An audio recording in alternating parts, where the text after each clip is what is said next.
Allahu Allahu Allahu Allah Allahu Allahu Allahu Allah. Allahumma salli ala sayyidina Muhammadin wa ala ali sayyidina Muhammadin kama sallaita ala Ibrahim wa ala ali Ibrahim innaka Hamidum Majid. Allahumma barik ala Muhammadin wa ala ali Muhammadin kama barakta ala Ibrahim wa ala ali Ibrahim innaka Hamidum Majid. Assalamualaikum warahmatullahi wabarakatuh.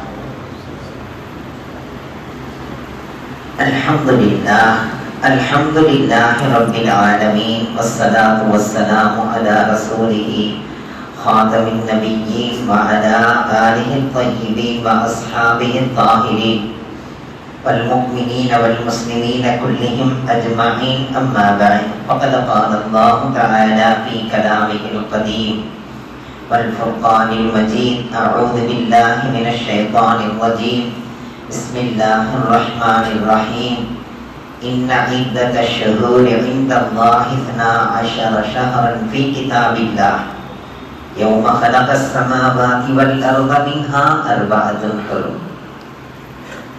Qala an-nabiy sallallahu alaihi wasallam qala ta'ala yasubbuni ibnu adam yasubbu ad-dahra wa ana ad-dahr. Sadaqallahul aliyyul azim wa sadaqa rasuluhun nabiyyul karim wa nahnu ala dhalika minash shahidin wasyakirin walhamdulillahi rabbil alamin. அன்பினிந்த பெரியோர்களே, அருமை சகோதரர்களே, காலத்தின் ஓட்டம் நாட்கள் முன்னால் இருக்கிறது. ஆச்சரியப்படத்தக்க அசுர வேகம். நபிகள் நாயகம் ஸல்லல்லாஹு அலைஹி வஸல்லம் அவர்கள் சொன்னது போல ஒரு வருடம் ஒரு மாதம் போன்று கழிந்திடும், ஒரு மாதம் ஒரு வாரத்தை போன்று கழிந்திடும், ஒரு வாரம் ஒரு நாளை போன்று கழிந்திடும், ஒரு நாள் ஒரு மணி நேரம் போன்று கழிந்திடும். ஒரு மணி நேரம் தீப்பொறியை 2 கற்களை கொண்டு உரசினால் தீப்பிடிக்கும் அல்லவா, அதுபோன்று உடனுக்குடன் ஒரு மணி நேரம் பறந்துவிடும். இது கியாமத்தின் அடையாளம் என்று நபிகள் நாயகம் ஸல்லல்லாஹு அலைஹி வஸல்லம் சொன்னதை நாம் நினைத்து பார்க்கும் வகையில் தான் காலம் உருண்டோடுகிறது. ஆனால் ஒன்றை நாம் நினைவில் கொள்ள வேண்டும். நமது கொடுக்கல் வாங்கல், நம்முடைய கால அளவுகள், நேரம் கணக்கீடு, இவைகளெல்லாம் இந்த ஆங்கில மாதங்களோடு இணைந்திருக்கிற காரணத்தால் நிர்பந்தமாக ஆங்கில மாதங்களை நாம் நினைவில் வைக்க வேண்டியது இருக்கிறது. ஆனால் உண்மையில் ஒவ்வொரு முஃமினான மனிதனின் நினைவில் இருக்க வேண்டிய மாதங்கள் எதென்றால், நபியவர்கள் நமக்கு சொல்லித் தந்த அந்த 12 மாதங்கள் தான் உண்மையில் முஃமின்கள், முஸ்லிம்கள் நினைவில் வைத்திருக்க வேண்டிய மாதம். ஏனென்றால் இந்த ஆங்கில மாதத்தை நீங்கள் அறிந்து கொள்ளுங்கள், அது முதலில் 12 மாதங்களாக இல்லை. அவர்களிடத்திலே மொத்தம் 10 மாதங்கள் தான் இருந்தன. அந்த 10 மாதங்களைத்தான் வருடத்தினுடைய 360 நாட்களை அவர்கள் பிரித்து வைத்தார்கள். ஆனால் அதனால் பெரும் குழப்பத்துக்கு ஆளானார்கள். மார்ச்சிலிருந்து துவங்கினார்கள். ஜனவரி, பிப்ரவரி என்கிற 2 மாதம் இல்லாமல் இருந்தது. அதை நௌபா என்ற ஒரு ஆராய்ச்சியாளர் வந்து 2 மாதங்களை உள்ளே புகுத்தினால்தான் உங்களது குழப்பங்கள் தீரும், இல்லை என்றால் குழப்பங்கள் தீராது என்று அவர் உள்ளே புகுத்தி 12ஆக ஆக்கினார்கள். ஆனால் நம்முடைய 12 மாதங்கள் இருக்கிறதே, அல்லாஹ் ரசூல் குர்ஆனிலே என்ன அழகாக சொல்கிறார். உலகம் தோன்றிய, வானம் பூமி படைக்கப்பட்ட காலத்திலிருந்து யௌம ஹலக்கஸ் ஸமாவாதி வல் அர்த், அல்லாஹ் சொல்கிறார், இன்ன இத்தத்தஷ் ஷுஹூரி இன்தல்லாஹி 12 ஷஹரன் ஃபீ கிதாபில்லாஹ் யௌம ஹலக்கஸ் ஸமாவாதி வல் அர்த்.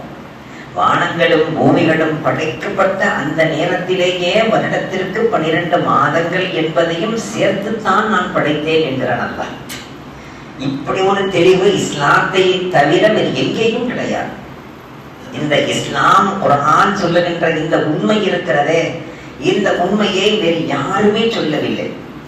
12 மாதங்கள் என்பது என் ரப்பு தன்னுடைய தரப்பிலிருந்தே ஒரு வருடத்திற்கு 12 மாதங்கள் வேண்டும், அது இப்படித்தான் இருக்க வேண்டும், அது பிறையின் கணக்கின் பிரகாரம் இருந்தால் தான் சரிப்பட்டு வரும் என்பதை மிக அழகாக ஆக்கி தந்து ரப்பு நம்மை செம்மைப்படுத்தி இருக்கிறார், சீர்படுத்தி இருக்கிறார். எனவேதான் அந்த 12 மாதங்களும் நமது நினைவில் இருக்க வேண்டும். என்னிடத்தில் ஒருவர் கேட்டார், எதற்காக ரஜபு மாதம் வந்துவிட்டால் நீங்கள் அல்லாஹும்ம பாரிக் லனா ஃபீ ரஜப வ ஷஅபான் என்று அடிக்கடி ஓதுகிறீர்களே என்று. இல்லை இல்லை, அது மட்டும் ஓதாமல் போனால் அந்த ரஜபு மாதம் வந்தது கூட தெரியாமல் போய்விடும் மக்களுக்கு. அந்த ரஜபு வந்துவிட்டது என்றவர்களுக்கு அறிவித்தல் தான் இன்னும் கொஞ்சம் காலத்திலே ரமலான் வரை இருக்கிறது என்கிற உணர்வாவது ஏற்படும். இல்லை என்றால் திடுதிப்பு என வருகின்ற ரமலானை ஏற்க மாட்டார்கள். எனவே அவர்களுக்கு முன்கூட்டியிலிருந்தே ரஜபை சொல்லி, பிறகு ஷாபானை சொல்லி, பிறகு ரமலான் என்று சொன்னால் அந்த ரமலானை வரவேற்பதற்கான ஆயத்தங்களையும் ஏற்பாடுகளையும் செய்வார்கள் என்கிற நோக்கத்திலே நபிகள் நாயகம் ஸல்லல்லாஹு அலைஹி வஸல்லம் அவர்கள் ரஜபிலிருந்தே நீங்கள் ரமலானை எதிர்பாருங்கள் என்று உண்டாக்கி இருக்கிறார்கள். ஒவ்வொரு மாதமும் இது என்ன மாதம் என்று கேட்டால் ஜூலை என்று சொல்வார்கள். ஆனால் அரபியில என்ன மாதம் என்றால் கொஞ்சம் பார்த்து சொல்றேன். இன்று என்ன தேதி என்று கேட்டால் தேதியை சொல்லுவார்கள். இன்று ரஜபு பிறை என்ன என்று கேட்டாலும் கூட பார்த்துத்தான் சொல்ல வேண்டும் என்கிற நிர்பந்தம் தான் நமது வாழ்க்கையில் இருக்கிறது. ஆக இந்த நிலை மாற வேண்டும் பெரியவர்களே. நமது கொடுக்கல் வாங்கல் என்பதற்காக, காலத்தினுடைய சூழல் என்பதற்காக இந்த ஆங்கில 12 மாதங்கள் நினைவில் இருந்தாலும் நம்முடைய அதிகபட்சமான ருஜு, நம்முடைய அதிகபட்சமான சிந்தனை பிறையின் பக்கம் இருக்க வேண்டும். அதுதான் ஒரு இஸ்லாமியனுக்கு அழகு என்பதை நாம் உணர வேண்டும். ஆக எப்படி இருந்தாலும் காலங்கள் நம்மை விட்டு போய்கொண்டே இருக்கிறது, கடந்து கொண்டே இருக்கிறது. ஒவ்வொரு வருடங்களும் கடக்கும் போதெல்லாம் மனிதன் சந்தோஷம் அடைகின்றான், எனது வயது கூடிவிட்டது என்று. ஆனால் அவனது ஆயுள் காலத்தில் ஒரு வருடம் கழிந்து விட்டது. அந்த கழிந்த காலம் மீண்டும் திரும்பி வருமா? அல்வக்து மினல் ஸஹப், நேரம் என்பது தங்கத்தை போன்றது, தங்கத்தை போன்றது என்று ஒருவர் சொன்னார். அடே, தங்கம் அல்லப்பா, தங்கம் இன்னைக்கு போகும், நாளைக்கு வரும். ஆனால் இது போனால் திரும்பி வராது. கயாமத்து பிர் ஹாத் ஆதா நஹி, கடந்த காலங்கள் திரும்ப வருவதே இல்லை. பிறகு இதை போய் தங்கத்தோடு ஒப்பிடலாமா? இதை எதோடவும் ஒப்பிட முடியாது. அல் வக்து ஹுவல் ஹயாத், நேரம் காலம் என்பது அதுதான் அவனுடைய ஹயாத், அதுதான் அவனுடைய வாழ்க்கை என்று சொல்லுங்கள். இல்லை என்றால் அது எந்த வகையிலையும் பொருந்தி வராது. ஏனென்றால் அந்த காலங்களும் நேரங்களும் சாதாரணமானதல்ல. நாளை கியாம நாளையிலே நாம் செய்த காரியங்களுக்கெல்லாம் சாட்சியாக வந்து நிற்பது அந்த காலங்கள் தான். ஹஜ்ரத் உமர் ரலியல்லாஹு அன்ஹு துஆ செய்வார்களாம், யா அல்லாஹ், நேரங்களிலும் காலங்களிலும் பரக்கத் செய்றப்பே, அந்த நேரத்தையும் காலத்தையும் உனக்கு பிடித்தமான முறையிலே நீ எந்த காரியத்தை செய்தால் பிரியப்படுவாயோ அந்த காரியங்கள் செய்வதற்கு அந்த நேரம் பயன்படும்படி ஆக்கிடுறதே என்று துஆ செய்வார்கள். மனிதன் காலம் கடந்து போவதை நினைத்து சந்தோஷப்படுகின்றார். நபிகள் நாயகம் ஸல்லல்லாஹு அலைஹி வஸல்லம் சொன்னார்கள், யதஹபூன ஸாலிஹூன அல் அவ்வலு ஃபல் அவ்வலு, நல்லவர்கள் சாலிஹீன்கள் இந்த உலகத்திலே நீண்ட காலம் வாழ மாட்டார்கள். அல்லாஹ் அவர்களை ஒன்றன் பின் ஒன்றாக மிக விரைவாக துரிதமாக தன் இடத்துக்கு அழைத்துக் கொள்வார். பிறகு இந்த பூமியில யார் இருப்பார் அதிக காலம்? இந்த பூமியிலே துளிகள், இந்த பூமியிலே வெறும் வித்துகள் மட்டும் இருக்கும். அது எப்படி? உதாரணமாக எங்களுடைய ஆசான் பெருந்தகை அவர்கள் சொல்லுவார்கள், நீங்கள் நிலக்கடலை, வறுத்த கடலையை வாங்கினால் அதை தேய்த்து அதை ஒரு கையில் தேய்த்தால் அதனுடைய துளிகள் எல்லாம் தனியாக வந்துவிடும். உடனே அந்த பருப்புகள் எல்லாம் வயிற்றுக்குள்ளே போய்விடும். அந்த துளிகளை காற்றில் ஊதிவிட்டால் எல்லா இடத்திலேயும் பரவிவிடும். யாரேனும் அதை பற்றி பொருட்படுத்துவார்களா? அல்லாஹ் அப்படித்தான் அதை பொருட்படுத்துவது கிடையாது. அந்த வித்துகள் எல்லாம் வயிற்றுக்குள் போய் விடுவதை போல நல்லவர்கள் எல்லாம் மண்ணுக்குள் போய் விடுவார்கள், அந்த தொழில்கள் எல்லாம் வெளியே தங்கிவிடும் என்று நபி அவர்கள் சொன்னார். இதை நாம் நினைத்து பார்க்க வேண்டும். இதே நேரத்தில் இன்னொரு ஹதீஸையும் நான் உங்களுக்கு நினைவுபடுத்துகிறேன். ஐயன்னாஸே ஹைரும் யா ரசூலல்லாஹ், மக்களிலே மனிதர்களிலே சிறந்தவர் யார் என்று கேட்டபோது மன் தால அமருஹு வ ஹஸுன அமலுஹு, யாருடைய ஆயுள் காலம் நீண்ட காலமாக இருந்து அவர் நற்காரியங்களும் செய்பவராக இருந்தால் அவர் மனிதர்களில் சிறந்தவர் என்றார்கள். அப்படி என்றால் நீண்ட காலம் வாழ்வதற்கான பாக்கியத்தையும் பெறுவதோடு சேர்ந்து நற்காரியங்கள் செய்வதற்கான வாய்ப்பையும் பெற்றால் அவர் மனிதர்களில் மிகச் சிறந்தவர். யாருக்கு தெரியும், ஆயுள் காலம் அதிகமாகும் போது நம் நற்காரியங்கள் தான் செய்வோம் என்று தீமைகளில் கழிந்தால் அப்படி தீமைகளிலே நாட்கள் கழிவதை விட நாம் மரணிப்பது சிறந்ததல்லவா? ஏனென்றால் ஹஜ்ரத் அபூ ஹுரைரா ரலியல்லாஹு தஆலா அவர்கள் துஆ செய்வார்களாம், या अल्लाह मुझे जिना से बचा दे, या अल्लाह मुझे चोरी से बचा दे. என்ன இரண்டு துஆக்கள் செய்வாங்க. யா அல்லாஹ் என்னை திருடனாக ஆக்கி விடாதே, யா அல்லாஹ் என்னை விபச்சாரனாக ஆக்கி விடாதே. யார் கேட்பதுங்க? ஹஜ்ரத் அபூ ஹுரைரா ரலியல்லாஹு தஆலா கேட்பார்கள். உடன் இருந்தவர்கள் கேட்டார்களாம், பெரியவரே, வயதில் மூத்தவரே, நீங்களா இப்படி துஆ செய்வது? உங்களுக்கு இந்த பயம் இப்பொழுதும் இருக்கிறதா? இந்த வயதான பிறகும் கூட விபச்சாரத்தை பயப்படுகிறீர்களா? உங்களிடம் விபச்சாரம் நிகழ்ந்துவிடும் என்று பயப்படுகிறீர்களா? உங்களிடத்திலே திருட்டு ஏற்பட்டுவிடும் என்று பயப்படுகிறீர்களா என்று கேட்டபோது ஹஜ்ரத் அபூ ஹுரைரா ரலியல்லாஹு தஆலா சொன்னார்களாம், बहुत संजीदगी के साथ जवाब दिए, शैतान तो अभी बाकी है, क़यामत तक बाकी रहेगा, उसे मौत तो नहीं, अल्लाह बहुत तअखीर कर दिया. ஷைத்தான் இன்னும் ஹயாத்தா இருக்கிறானே, அவன் மௌத்தானா நான் கொஞ்சம் அச்சமில்லாம இருப்பேன். அவன் ஹயாத்தா இருக்கிறதுனால எத்தனை வயதானாலும் பரவாயில்லை ஜினா செய்ய வைப்பான், எத்தனை வயதானாலும் பரவாயில்லை திருட வைப்பான், எத்தனை வயதானாலும் முதிய வயதானாலும் நம் மீது கலங்கத்தை ஏற்படுத்துவதற்கு முயற்சிப்பான். அவன் ஹயாத்தோடு இருக்கும் போது நான் எப்படி நிம்மதியாக இருக்க முடியும்? எனவே நான் ரப்பிடத்தில் கேட்கிறேன், யா அல்லாஹ் मुझे चोरी से बचा दे, या अल्लाह मुझे जिना से बचा दे.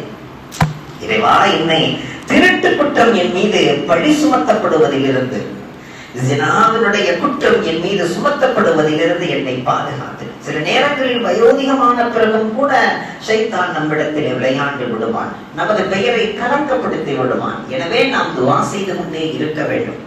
चहल साल उम्रे अजीजत गुज़श्त, मिजाजे तो अज़हाले तिफली नगश्त, हमा बा हवा हो हवस्साखिदी, लमे बा मसालिह न पर्दाखिदी. அழகாக படித்தார் ஷேக் சாதி ரஹ்மத்துல்லாஹி அலைஹி. 40 வயதும் பொன்னான வயது, 40 ஆண்டுகள் கழிந்து விட்டது. ஆனால் உன்னிடத்திலிருந்து இன்னும் சிறு பிள்ளைத்தனம் போகவில்லையே, இன்னும் நின்று கொண்டுதானே சிறுநீர் கிடைக்கிறாய். உனக்கு எங்கே தோன்றுகிறதோ அங்கெல்லாம் எச்சிலை துப்புகிறாய், உனக்கு எங்கே தோன்றுகிறதோ அங்கெல்லாம் நின்று கொண்டே சாப்பிடுகிறாய், வழியிலே நடந்து கொண்டே சாப்பிடுகிறாயே, வழியிலே நடந்து கொண்டே போகிறாயே, வழியிலே நடந்து கொண்டே உன்னுடைய சேட்டைகளை சிறு பிள்ளைத்தனத்தை போன்றல்லவா இருக்கிறாய். இன்னும் உன்னிடத்தில் பெரிய மனித தன்மை வரவில்லையே. உனது பேச்சு சிறு பிள்ளைத்தனமாக இருக்கிறது, நடவடிக்கை சிறு பிள்ளைத்தனமாக இருக்கிறது, கொடுக்கல் வாங்கல் சிறு பிள்ளைத்தனமாக இருக்கிறது, எல்லாமே சிறு பிள்ளைத்தனமாக இருக்கிறதே. அப்படி இருக்க நீ உன்னுடைய 40 வயதாகிவிட்டது என்று பெருமை அடிப்பதில் என்னப்பா இருக்கிறது? எல்லாமே மனோ இச்சையின் பிரகாரம் வாழுகிறாயே என்று ஷேக் சாதி ரஹ்மத்துல்லாஹி அவர்கள் சொன்னதை நாம் நினைவில் கொள்ள வேண்டும். எனவேதான் நபிகள் நாயகம் ஸல்லல்லாஹு அலைஹி வஸல்லம் சொன்னார்கள், ஒவ்வொரு நாளும் பொழுது புலர்கிற நேரத்தில் சூரியன் உதயமாகும் போது அல்லாஹ்வின் தரப்பிலிருந்து ஒரு மலக்கு இங்கே கீழே இறங்கி சத்தமிட்டு சொல்லுகிறார். அந்த சத்தத்தை மனிதர்கள், ஜின்கள், இரு இனத்தார்களை தவிர உலகத்தில் உள்ள அனைத்து வஸ்துகளும் செவிமடுக்கின்றன என்று நபிகள் நாயகம் ஸல்லல்லாஹு அலைஹி வஸல்லம் சொல்லி அந்த மலக்கு என்ன சொல்கிறார் தெரியுமா? ஓ மனிதனே, இதோ காலையிலே நான் வந்து விட்டேன். இன்றைய பகல் பொழுது புதிதாக படைக்கப்பட்டு உன்னிடத்தில் வந்திருக்கிறேன். நான் இன்னைக்கு பழசல்ல, நேற்றைய தினமல்ல நான், நேற்றைய முந்தைய தினமல்ல நான், ஒரு மாதத்துக்கு முந்தைய தினமல்ல நான், ஒரு வருடத்திற்கு முந்தைய தினமல்ல நான் என்று நான் ஃப்ரெஷ்ஷாக உன்னிடத்தில் வந்திருக்கிறேன், புதிய படைப்பாக படைக்கப்பட்டு வந்திருக்கிறேன். தேரே ஹர் காம் பர் மை ஷாஹித் ரஹூங்கா, உன்னுடைய ஒவ்வொரு காரியத்தின் மீதும் நான் சாட்சியாக இருப்பேன். நீ இப்படி சொன்னாய் என்று நான் சாட்சி சொல்வேன், நீ இப்படி செய்தாய் என்று நான் சாட்சி சொல்வேன். இந்த இடத்தில் இந்த பிரகாரம் இப்படி இப்படி எல்லாம் நடந்தாய் என்று நான் சாட்சி சொல்வேன். கவனமாக இரு. என்னை பயன்படுத்திக் கொள்ள முடிந்தால் என்னை பயன்படுத்தி ரப்பினுடைய பொருத்தத்தை பெற்றுக்கொள். நான் காரியங்களை செய்து ரப்பிடத்திலே நெருக்கத்தை பெற்றுக்கொள். இல்லை என்றால் நான் சென்று விட்டால் திரும்பி வரவே மாட்டேன். एक मर्तबा आऊंगा फिर चले गया तो हरगिज नहीं आऊंगा, क़यामत तक नहीं आऊंगा. நான் போய்விட்டால் திரும்பி வரவே மாட்டேன். இதைத்தான் காலங்களும் நேரங்களும் சாதாரணமானதல்ல. இந்த ஆதமின் மகன் என்னை திட்டுகிறான். அல்லாஹ் சொல்கிறான், கால தஆலா யஸுப்புனி இப்னு ஆதம், ஆதமின் மகன் என்னை திட்டுகிறான். என்னை திட்டுகிறான் என்றால் என்ன அர்த்தம்? அவன் என்னுடைய காலத்தை திட்டுகிறான். நான் தானே காலமாக இருக்கிறேன், நான் தானே நேரங்களாக இருக்கிறேன். அந்த நேரங்களையும் காலங்களையும் படைத்தவனும் நான் தானே, அந்த நேரங்களையும் காலங்களையும் இயக்குபவனும் நான் தானே. எல்லாமே நானாக இருக்கும் போது நான் என்ன சொல்ல? காலம் பதில் சொல்லுங்க என்று மனிதன் சொல்லுகிறான். காலம் பதில் சொல்லும் என்றால் யார் பதில் சொல்லுவான்? அல்லாஹ் பதில் சொல்லுவான் என்று. காலம் விடாது என்றால் என்ன அர்த்தம்? அல்லாஹ் விடமாட்டான் என்ற அர்த்தம். இன்றையில்லை என்றால் ஒரு நாள் காலம் உன்னை பிடிக்கும் என்று சொன்னார், அல்லாஹ் உன்னை பிடிப்பான் என்ற அர்த்தம். இப்படியாக ஆன்மீக பெருந்தகைகள் அர்த்தம் வைக்கிறார்கள். எனவேதான் வல்லாஹு யுகத்திருல் லைல வன்னஹார், அல்லாஹ் நேரங்களையும் காலங்களையும் இரவையும் பகலையும் மிக அழகாக மிக அளவாக மிக நேர்த்தியாக அல்லாஹ் படைத்திருக்கின்றார். பனிகாலம் வந்தால் இரவை அதிகப்படுத்தி, வெயில் காலம் வந்தால் பகலை அதிகப்படுத்தி, என்ன அழகாக நேர்த்தியான அமைப்பு. எதுவுமே தகீரும் இல்லை, தகதீமும் இல்லை. என்றாவது ஒரு நாள் சூரியன் முதலில் உதயமாக இருக்கிறதா? அது உதயமாக வேண்டிய நேரத்தை தவிர்த்து பிந்தி உதயமாக இருக்கிறதா? அதற்குரிய நேரத்திலே மிகச்சரியாக உதயமாகி மிகச்சரியாக மறைகிறது. ஆனால் மனிதன் செய்ய வேண்டியதை பிற்படுத்தி செய்கின்றான், பிற்படுத்த வேண்டியதை முற்படுத்தி செய்கின்றான். இந்த தக்தீம் தஅகீர் இருக்கல்லவா, இது கூட மிகப்பெரிய குற்றம் என்றார்கள் நபிகள் நாயகம் ஸல்லல்லாஹு அலைஹி வஸல்லம். எந்த ஒரு காரியமும் நல்ல பருவம் வந்து விட்டது, நிக்காஹ் முடித்து தர வேண்டிய பருவம், நிக்காஹ் முடித்து கொடுக்கவில்லை என்றால் அவன் செய்கின்ற குற்றங்களுக்கு தாய் தந்தர்கள் தான் பொறுப்பு என்றார்கள் நபிகள் நாயகம் ஸல்லல்லாஹு. ஆனால் பக்குவமே பெறவில்லை, இன்னும் பக்குவமே வரவில்லை. அதற்குள்ளாக அவனுக்கு ஒரு நிக்காக முடித்து வைத்தால் அவனால் வாழ முடியவில்லை, வாழ தெரியவில்லை. எனவே நான் காலத்தை மிக அழகாக பயன்படுத்துங்கள். காலம் சென்றால் திரும்பி வராது. அந்த காலம் தான் நமக்கு சாட்சியாக இருக்கிறது. ஒரு காலம் இருந்தது, பெண்கள் எல்லாம் சொல்லி பொறுக்கி கட்டைகளை பொறுக்கி ஆங்காக இருக்கக்கூடிய குச்சிகளை பொறுக்கி கொண்டு வந்து நெருப்பு மூட்டி அவர்கள் சமைத்து தருவதற்குள்ளாக போதும் போதும் என்று ஆகிவிடும். ஆனால் அல்லாஹ் எவ்வளவு லேசாக்கி இருக்கிறான். சஃபர்களை நினைத்து பாருங்கள். தங்களுடைய ஒட்டகங்களிலே, குதிரைகளிலே, மாடுகளிலே. என்னுடைய சின்ன வயதை நான் நினைத்து பார்க்கிறேன். வேலூரிலிருந்து கொணவட்டம் செல்வதாக இருந்தால் வந்து நிற்கும் மாட்டு வண்டி. மாட்டு வண்டியை தவிர எந்த வண்டியும் இல்லை அந்த காலத்திலே. ரிக்ஷாவும் இல்லை, எந்த ஆட்டோவும் இல்லை. மாட்டு வண்டிகள் தான் ஊரெல்லாம் இருக்கும். அந்த மாட்டு வண்டியிலே போய் சேருவது அவ்வளவு ஆனந்தம், அவ்வளவு சந்தோஷம். அது பாடா படுத்தி ஒழுக்கி எடுத்து கொண்டு போய் சேர்க்கும். ஆனா அது அவ்வளவு சந்தோஷமான காலமாக இருந்தது. ஆனால் அல்லாஹ் இன்று எவ்வளவு லேசாக்கி இருக்கிறான். காலம் கடக்க கடக்க மிக லேசாக ஆக்கிவிட்டான். நாளெல்லாம் காரில் போக முடியுமா என்று ஒருவர் நினைத்தால் நீயும் காரில் போகலாம். நானெல்லாம் இந்த வண்டியில் போக முடியுமா? இல்லை, நீயும் போகலாம். சாதாரணமாக எளிமையாக குறைந்த பணத்திலே கார் புக் பண்ணி போகின்ற அளவுக்கு எல்லாம் வசதிகளை உண்டாக்கி விட்டான். சொந்தமாக அவரிடத்தில் வாகனம் இல்லையே என்கிற கவலையே தேவையில்லை என்கிற அளவுக்கு ஒரு பொருளாதார நிபுணர் சொன்னார், சொந்தமாக காரை வாங்காதீர்கள், உங்களது காரியங்கள் எல்லாம் இப்பொழுது காரிலேயே நடக்கும். அந்த அளவுக்கு லேசாகிவிட்ட போது எதற்காக காரை வாங்கி மேலே ஒரு கவர் போட்டு வருடக்கணக்காக மூடி வைக்கிறீர்கள்? அது பெருமைக்காகத்தானே இருக்கும். மீண்டும் அதை எடுத்தால் உடனே அது ஸ்டார்ட் ஆகவும் செய்யாது. அதற்கு ஒரு 20,000 வைத்தால் தான் நீங்கள் எடுக்க முடியும். அதை விட உங்களது காரியம் காரியங்களை அல்லாஹ் லேசாக்கும் போது எனக்காக நீங்கள் வாகனம் வாங்குகிறீர்கள் என்று ஒரு பொருளாதார நிபுணர் சொல்லுகின்றார். சரி, இதையெல்லாம் எதற்காக சொல்லுகிறேன் என்று தெரியுமா? அல்லாஹ் இவ்வளவு வசதிகளை ஏற்படுத்தி விட்டான். கியாஸை தந்து விட்டான், ரசப்பொடி, சாம்பார் பொடி, அந்த பொடி, இந்த பொடி எல்லாமே பொடியாக வந்து விட்டது. வீட்டில் எந்த வேலையும் இல்லை. மாவு என்று வைத்தால் இட்லி மாவு, தோசை மாவு, அந்த மாவு, எல்லா மாவுகளும் ரெடியாக வந்து விட்டது. எந்த கஷ்டமாவது இருக்கிறதா? சொல்லி கொடுக்க வேண்டிய வேலை இருக்கிறதா? ஊத வேண்டிய வேலை இருக்கிறதா? அதை அணைக்க வேண்டிய வேலை இருக்கிறதா? ஒன்றுமே இல்லை. இவ்வளவு லேசை அல்லாஹ் உண்டாக்கி இருக்கிறான் என்றால் என்ன அர்த்தம்? என்ன அர்த்தம் பெரியவர்களே?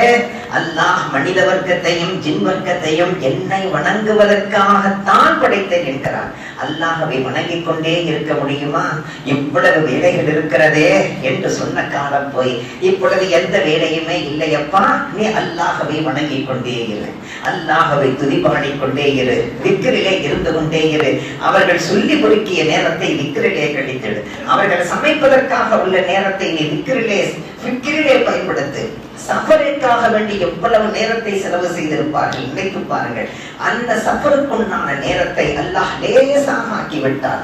1 மணி நேரத்திலே எத்தனையோ தூரங்களை கடந்து விடுகிறோம். 3 மணி நேரத்திலே பல 100 மைல்களை கடந்து விடுகிறோம் என்றால் மிச்சமுள்ள நேரங்கள் எதிரே கழிகிறது என்று பார்க்க வேண்டும். அந்த நேரங்களை எல்லாம் இபாதத்துகளாக மாற்ற வேண்டும். அந்த நேரங்களை எல்லாம் அல்லாஹ்வுக்கு பொருத்தமான முறையில் நாம் ஆக்க வேண்டும்.